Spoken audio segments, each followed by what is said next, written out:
This week's episode is brought to you by Audible. What would it look like if we all listened more? Listening to audiobooks inspires us, it motivates us, and it brings us closer together. And there's no better place to listen than Audible, which has the largest selection of audiobooks on the planet. And Audible members now get more than ever. You get to choose 3 titles every month, 1 audiobook and 2 Audible originals that you cannot hear anywhere else. Audible members also get access to exclusive audio fitness programs to start the new year off on the right foot. And you can listen on any device, anytime, anywhere, at home, at the gym, on your commute, or just on the go. You'll also enjoy easy audiobook exchanges, rollover credits, and an audiobook library that you get to keep forever, even if you cancel. There has never been a better time to experience Audible. Now, I can't remember if I recommended this book before, but if I did, I'm doing it again because I just reread it myself. It's Lafayette in the Somewhat United States by Sarah Vowell, which is a light, delightful, and funny take on Lafayette's adventures in America. The audiobook is fantastic, with Vowell herself obviously being fantastic, but it also features voice acting from some of my most favorite people in all of entertainment, John Hodgman, Nick Offerman, and Patton Oswalt, among many others. It's really fun and it's great and will whet your appetite for Citizen Lafayette, which will be hitting Audible eventually in the spring of 2021.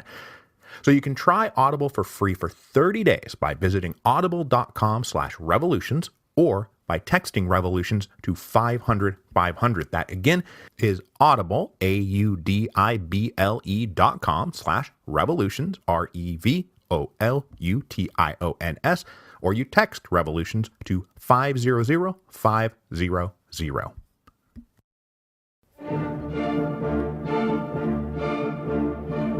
Hello, and welcome to Revolutions. Episode 9.21, Death to the Gringos. Since the beginning of Francisco Madero's revolution back in 1910, Mexico had been consumed by 5 years of civil war and chaos. But the geopolitical landscape had actually been kind of stable and consistent. There was always someone claiming national authority holding the center of the country, facing off against rebels and revolutionaries operating in either the rugged south-central interior or off in the northern periphery. First, it was Porfirio Diaz in the center, with Madero in the north and the Zapatistas in the south. Then it was Madero in the center, with Pascual Orozco in the north and the Zapatistas in the south. Then it was Huerta in the center, with Carranza, Villa, and Obregón in the north and the Zapatistas in the south.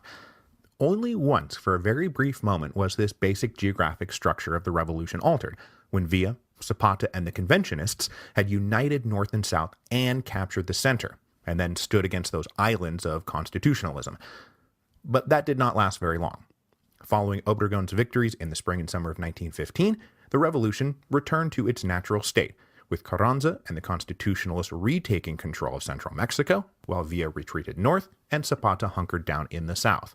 But then something unprecedented happened. For the next 5 years, not only did the basic geographic alignment hold, but so too did the center. Carranza is not going to be dislodged anytime soon, and this filled some with hope and others with dread that maybe the revolution was ending, and a new Mexico was about to be born. Now that doesn't mean that there weren't some out there trying to bring the old Mexico back, and before we get on to new business, we need to wrap up some old business. First, we must mark the death of Porfirio Diaz, who had spent the last 4 years living in a not completely uncomfortable life in Paris. Despite his age, infirmities, and political realities, Diaz never stopped loose talk of how he could come back to Mexico.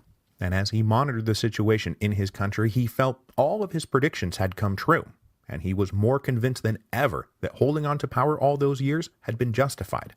I mean, just look, the minute he left the presidency, Mexico had been consumed by civil war and chaos, just as he always told everyone it would be. But he never did make it back to Mexico. Porfirio Diaz died in Paris on July 2nd, 1915, at the age of 84. He died depressed about how things had ended, but at least secure in his belief that he had been right all along. No one in the old conservative Porfirian elite really thought that bringing back Porfirio Diaz was a good idea. But they did want their country back. With many of these guys now living in exile in the United States, they hatched schemes to try to reimpose order and progress. One scheme was sponsored by American business and political interests and involved staging a coup to make Eduardo Iturbide president. Iturbide was a descendant of the first emperor of Mexico, but the plan was scotched as unfeasible and counterproductive by President Wilson. Another plot that got a little further along was hatched by German intelligence and a clique of old Porfirian oligarchs. Their plan was to bring back General Huerta. After close to a year in Spain, Huerta came to New York in April of 1915 and jumped at the chance to return to the presidency and avenge himself on his enemies. The Germans promised to finance and arm Huerta's return to power, and in exchange, Huerta promised to wage a patriotic war against the United States that would prevent the Americans from joining the Allies in World War I. By June of 1915, this plot was far enough along that Huerta and a group of co-conspirators and followers planned a rendezvous in New Mexico. Among those co-conspirators was our old friend Pascual Orozco. Like Huerta, Orozco was eager to get back into action and avenge himself against, well, just about everybody. But this little reactionary conspiracy and its German backers had been closely monitored by the United States Secret Service. Both Huerta and Orozco were arrested while they were on their way to the rendezvous point. Huerta wound up in custody at Fort Bliss, while Orozco was put under house arrest in El Paso, from which he managed a very quick escape. It ended well for neither man, though.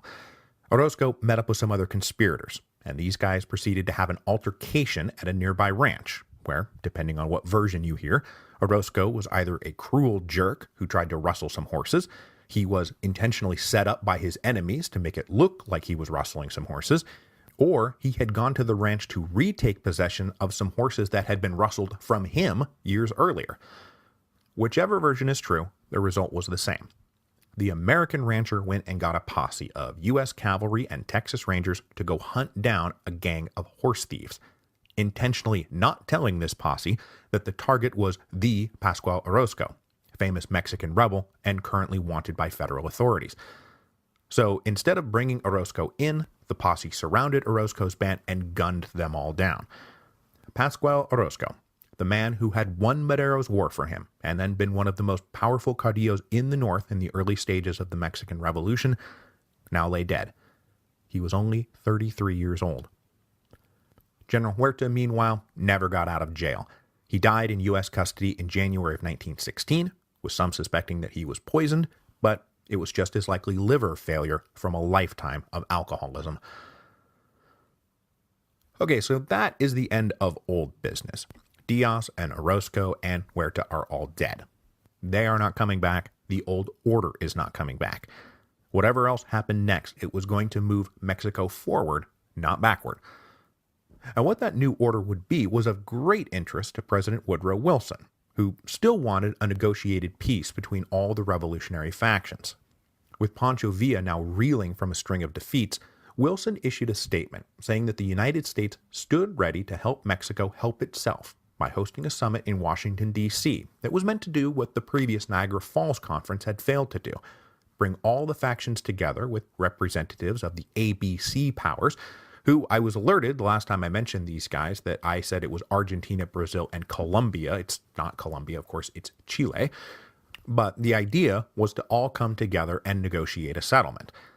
Now, coming off his string of catastrophic defeats, Pancho Villa was all for this conference, and it was important enough to him that he sent Felipe Angeles personally to represent the Villistas. Angeles had long been a supporter and facilitator of friendly relations between Villa and the United States, and he had a lot of American friends. But, like the previous Niagara Falls Conference, this summit in Washington, D.C. in August of 1915 came to nothing. Carranza refused to send a representative. He rightly suspected that any quote-unquote compromise would revolve around pushing Carranza out of the picture, and he was not going to be pushed out of the picture. And there was a proposal to try to elevate some former member of Francisco Madero's government to provisional president to maintain some kind of constitutional chain of legitimacy, but there wasn't much support for this idea even at the conference. Besides, down in Mexico, the victorious constitutionalists didn't care much about constitutional chains of legitimacy anymore, because they were already deciding that Mexico was going to need a whole new post-revolution constitution. While Carranza settled himself in the presidential palace, from which he would refuse to budge for the next 5 years. The once mighty Pancho Villa sat in Chihuahua City, taking stock of his dismal situation. The news was all bad. He only had now about 15,000 men under his command. Discipline was bad and morale was in the toilet. Now, back in episode 9.16, we talked about how Villa was able to rise to power after starting out with 8 followers, 9 horses, 9 rifles, 4,000 cartridges, 2 pounds of coffee, 2 pounds of sugar, and 1 pound of salt. First, he had built his reputation as part Robin Hood and part avenging angel. Then, once he had gathered an army, his ability to always pay his men on time and keep them fed and armed had promoted enthusiastic discipline in the ranks that earned plaudits from military and civilian observers and attracted additional recruits. Once the Division del Norte was formed and really got rolling, then Villa's string of victories had built up a reputation for invincibility. But having ascended to the summit, he now came tumbling down the mountain. His reputation for invincibility was destroyed by this run of cataclysmic defeats. Then, when Villa got back to Chihuahua City, he found his economic base in shambles. They had sold all the cattle, the mines had mostly closed down, and he was getting reports that it was going to be a bad harvest. For the first time, Villa had trouble paying his men and his creditors. These financial problems then brought out the meaner and more extortionist side of Villa. There was no more stealing from the rich and giving to the poor. There was no more generous magnanimity. It was now loans forced at gunpoint, with resistors being tossed in jail or just shot dead. The long-standing promises of land for his men once they won the war now rang extremely hollow. This led to discipline slipping as unpaid men became uncontrollable. The once precise strikes of Villa as the avenging angel gave way to indiscriminate murder and theft. So men started deserting, officers started defecting, and civilian supporters started looking for ways to flee this sinking ship. One of the most significant departures was Felipe Angeles. Angeles had gone to Washington, D.C. to represent Villa, and he had done what he could, but to no avail. When he returned to Chihuahua at the beginning of September, he found himself very much out of favor. Villa was now proposing to move the whole campaign to Sonora and start again from scratch, and Angeles said that's crazy, it's never going to work. Villa ignored Angeles, as he now did routinely, and he resented Angeles, constantly contradicting him and trying to tell him what to do. And if I could insert a bit of armchair psychoanalyzing here, I suspect that Villa was a little bit pissed at Angeles in part because Villa knew if he had listened to Angeles, they wouldn't be in this current mess. With Angeles clearly now on the boss's bad side, other Villista generals who had never much liked him, he was a superior bastard, an ex-federal officer who had wormed his way into Villa's tent, well, they started getting awfully menacing, and it seemed very likely that one of them was going to put a bullet in Angeles' head. By the end of September, Angeles was in Juarez, and after one last attempted reconciliation failed, he regretfully turned his back on Villa and crossed the border into the United States. Angeles would spend the next few years trying to make a go of it as a medium-sized farmer, but his fortunes did not exactly prosper. Despite all of this, though, Angeles remained loyal to Villa. He was truly loyal to Villa. And Villa later apologized, blaming himself for driving Angeles away, rather than blaming Angeles for running out on him. And come 1918, Angeles will be practically the only senior officer from the original Division del Norte to rally back to Villa for one last campaign. But that is for the future, because first we have to get back to Villa's last-ditch campaign right here and now with what was left of the original Division del Norte. Villa's plan was now to move the whole show over to Sonora. Now, at this moment, that is the late summer and early fall of 1915, Villa believed he still had a strong ally in Sonora in Governor Maytorena, who had long been Villa's ally in the general fight against the Constitutionalists. But Maytorena had taken Villa's losses as proof that the whole thing was breaking down, and instead of preparing to fight on, Maytorena skipped out of the country. This was the second time he had skipped out of the country rather than fight. And before he left, he instructed his senior officers not to cooperate with Villa.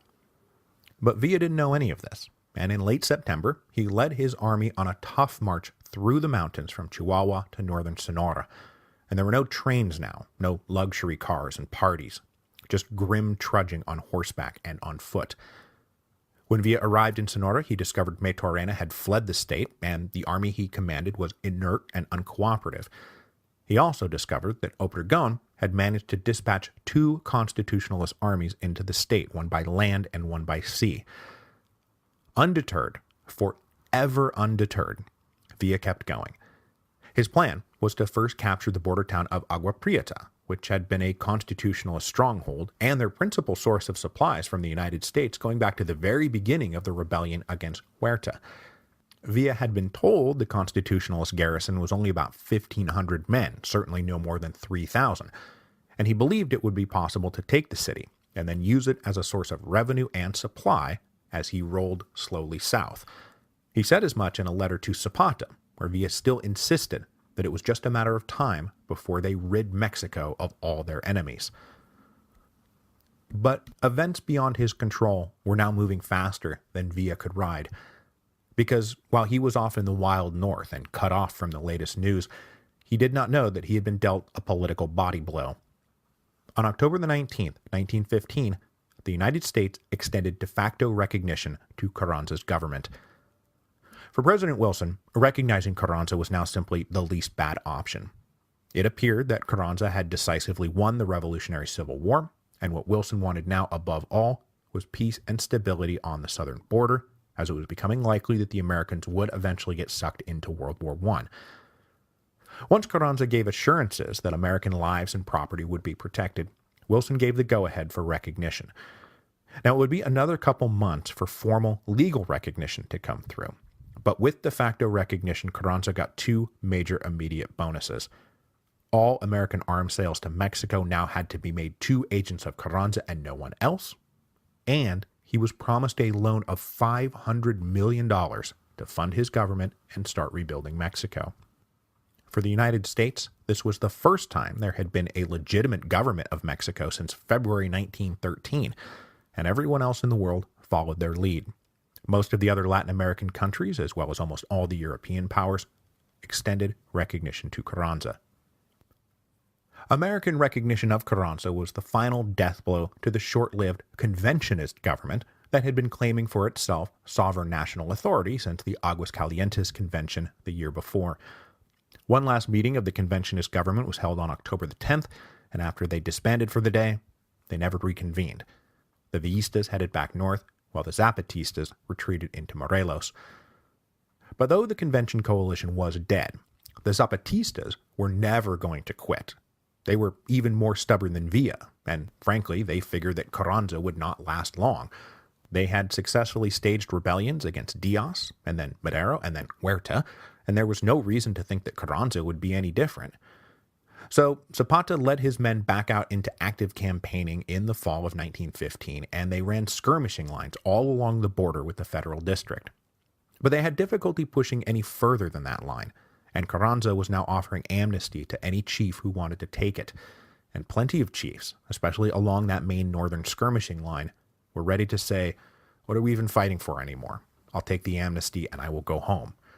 But the hardcore Zapatistas of Inner Morelos were never going to take that deal, and they issued a new manifesto to the nation on October the 26th that outlined a litany of revolutionary reforms, and most especially called again for the death of all the hacendados. It was a fiery denunciation of the old order. But the problem was they weren't fighting the old order anymore. The old conservative hacendados weren't the issue, and Carranza's agents and the press were able to quite accurately point to all of Carranza's very similar reforms and promises, including a pledge to redistribute land.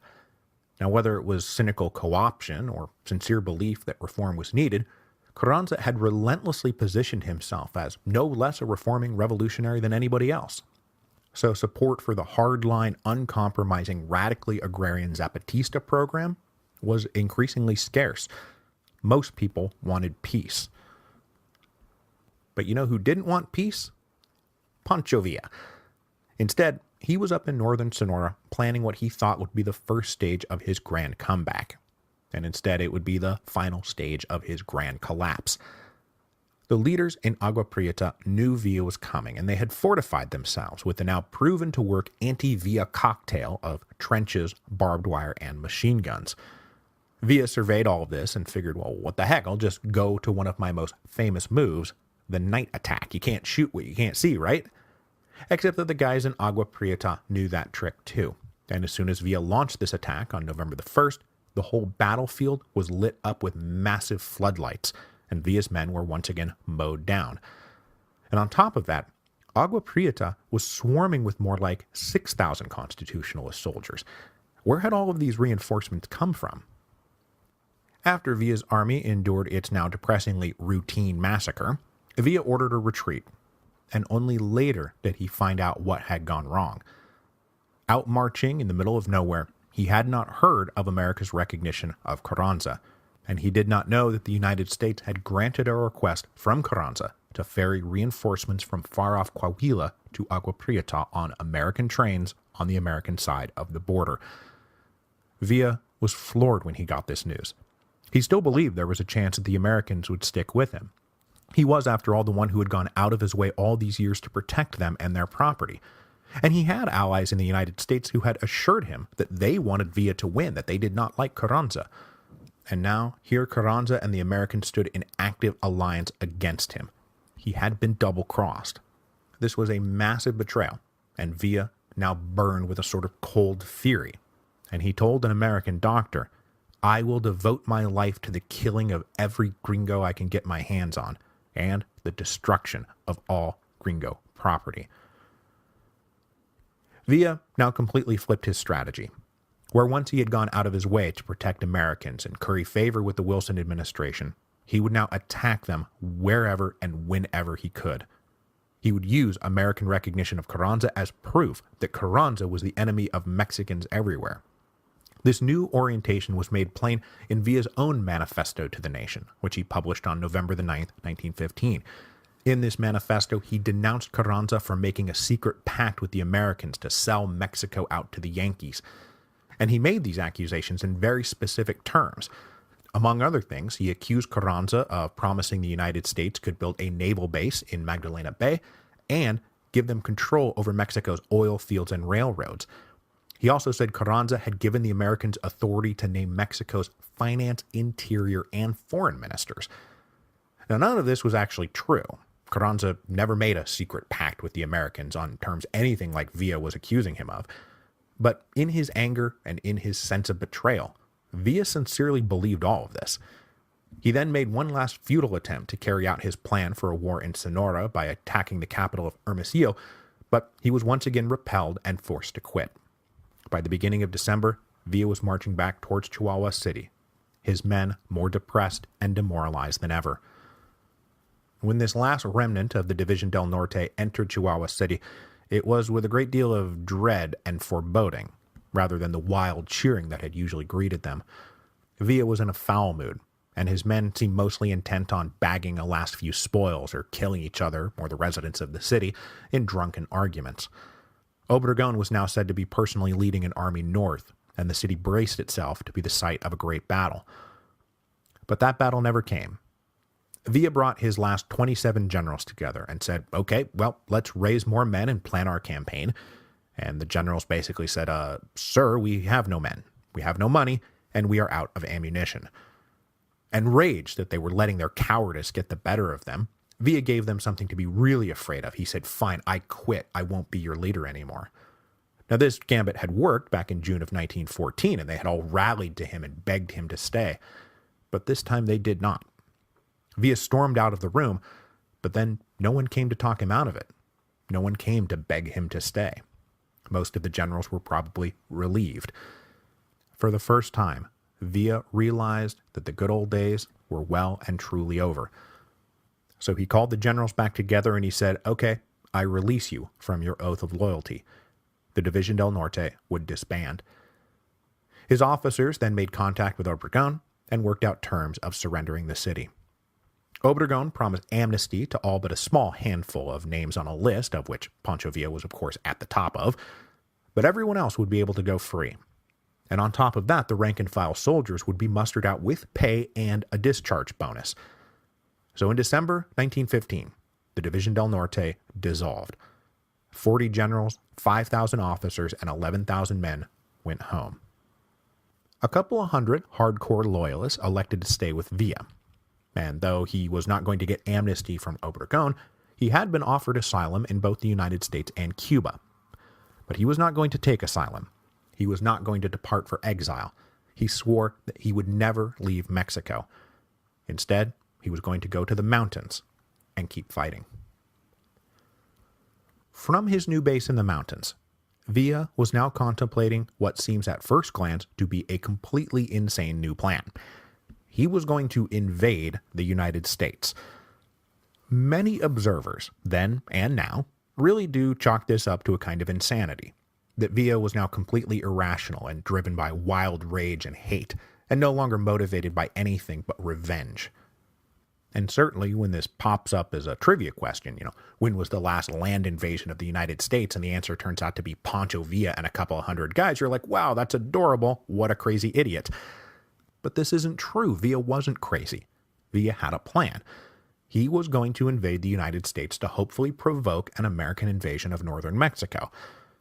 Now wait a second, you might say, I thought you just said he wasn't a crazy idiot, and he's down to a couple of hundred guys and he's going to try to bring the U.S. Army down on his head? That kind of sounds like being a crazy idiot. But look, an American invasion of Mexico would put Carranza in a very tough spot. If Carranza followed his own nationalistic impulses, he would denounce and protest the violation of Mexican sovereignty, and this would open up a rift between him and the Americans. On the other hand, if Carranza did nothing, or supported the American invasion, he would be exposed as the Yankee puppet Villa now accused him of being. Either way, Carranza's legitimacy would take a major hit. Villa also remembered that after the American invasion of Veracruz, federal army officers and constitutionalist officers had communicated across the lines about how they might have to team up and form a patriotic front to fight the foreign invaders. So a second American invasion might provoke the same kind of cross-factional patriotic reaction. In fact, it might reorient the political map enough that Villa himself would go from hunted outcast to highly valuable asset and leader. His popular support would surely rebound if he was out there leading his armies against foreign invaders, and he could reemerge as a popular hero. Now, was some of this about vengeance for Agua Prieta and other insults and slights from the United States? Yeah, of course, Villa was super pissed. But he was not crazy like a rabid dog. He was crazy like a sly fox. Just a few weeks later, though, it seemed like Villa might not even need to invade the United States to get them to invade Mexico, thanks to the massacre at Santa Isabel. Villa was nowhere near the scene of this massacre, but an officer operating under his command found out that a group of American mining engineers would be heading south on a train to reopen an American mine in Chihuahua. Carranza had been in touch with the owners of the mine and assured them that he was in control of Mexico now and it was safe to come back. The overconfidence on Carranza's part was such that he did not even order guards or soldiers to accompany this passenger train as it ferried, along with its regular Mexican passengers, 18 Americans. On January the 10th, 1916, this train lurched to a stop near Santa Isabel. The mystery of the abrupt stop was the worst-case scenario for the Americans on board. A company of Villistas were there, and specifically there to target the Americans. Assuring the Mexicans on board the train that no harm would come to them, the Villistas entered the car carrying the Americans, and along with a torrent of taunts and verbal abuse, proceeded to beat them and then ordered them to strip naked. We know all of this because an Italian was in their midst, and when he protested that he was Italian, the Villistas left him alone and basically said, oh yeah, okay, you're cool, you're not a gringo. The American miners were then ordered off the train, and as they stepped off, they were executed one by one. Only one of the Americans managed to survive.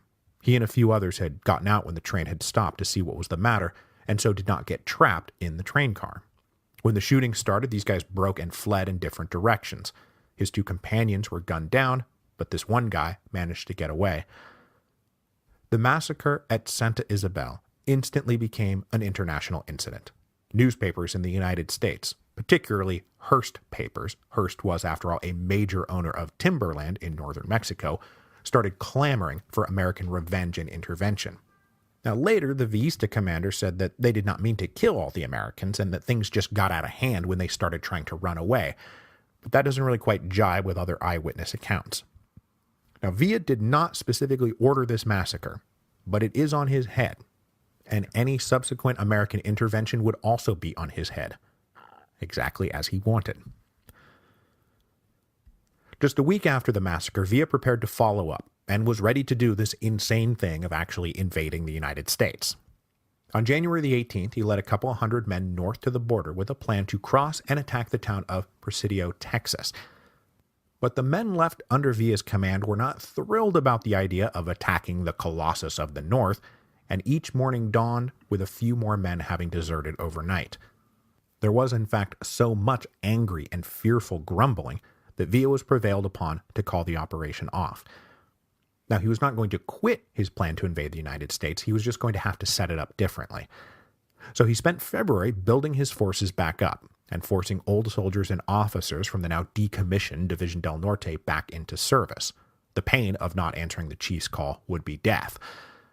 Then, having built himself back up a bit, Villa led maybe 500 to 1,500 men. It's really hard for anybody to settle on a number. But as they started marching north on February the 24th, Villa pointedly did not tell them where they were going or what they were doing. Villa was now traveling at night to avoid detection and lying to his men to avoid desertions. This is a far cry from his heyday, on a huge noisy caravan of railroad trains rolling south in broad daylight, with Villa himself surrounded by 50,000 soldiers and officers, artillery, horses, doctors, women, children, reporters, film crews, and the eyes of the whole world. Those days were over. After 2 weeks, Villa's forces, you can hardly call it an army, camped about 3 miles south of the border across from Columbus, New Mexico, a town that had been planted in the 1890s and was at that point little more than a collection of shacks. It only had a few hundred permanent residents.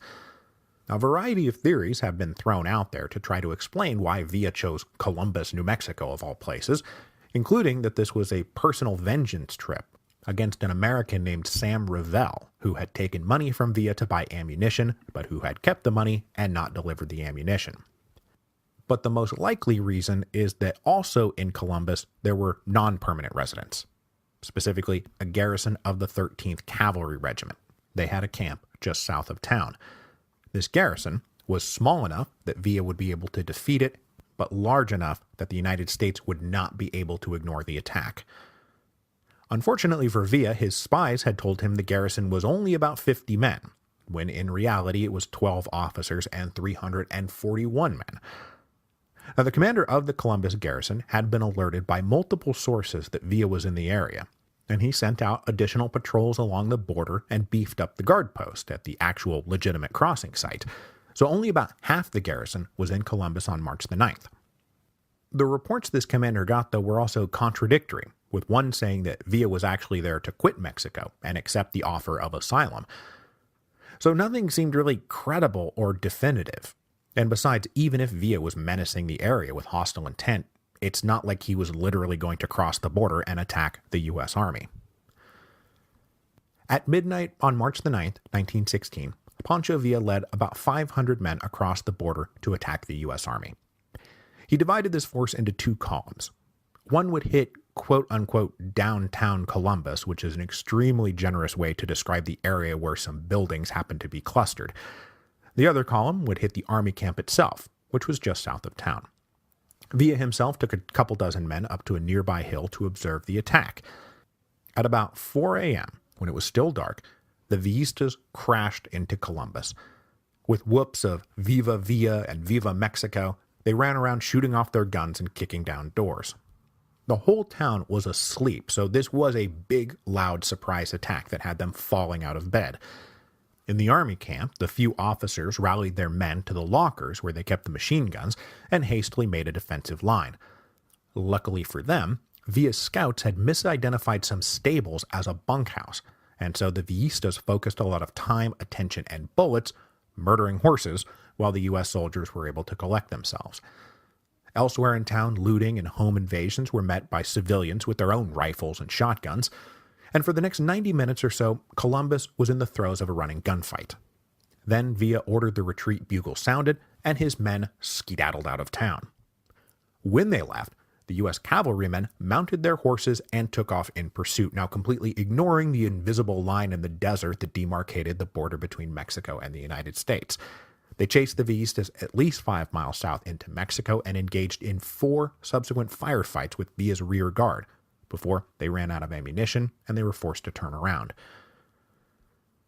When the cavalrymen got back to Columbus, they found the dazed residents emerging into their ruined and smoldering little town, now littered with about 100 dead bodies. 70 or 80 of those bodies were Villista, and about 20 American, evenly split between soldier and civilian. Villa lost even more men in the subsequent firefights surrounding the escape, and men dying from wounds that they had suffered in the days that followed. I've seen his total dead estimated at a low of 90 and a high of 170. Now, in terms of tactical value, the attack on Columbus, there was no tactical value. Villa had wasted at least 100 lives and God knows how many bullets for no discernible gain. They didn't even make it out with some magic cache of gold or weapons. But in terms of strategic value, this is practically Villa's greatest victory, and it did exactly what he hoped it would do. It awakened the Colossus of the North. It sent the Americans into their own irrational rage and provoked them into violating Mexican sovereignty for the second time in as many years.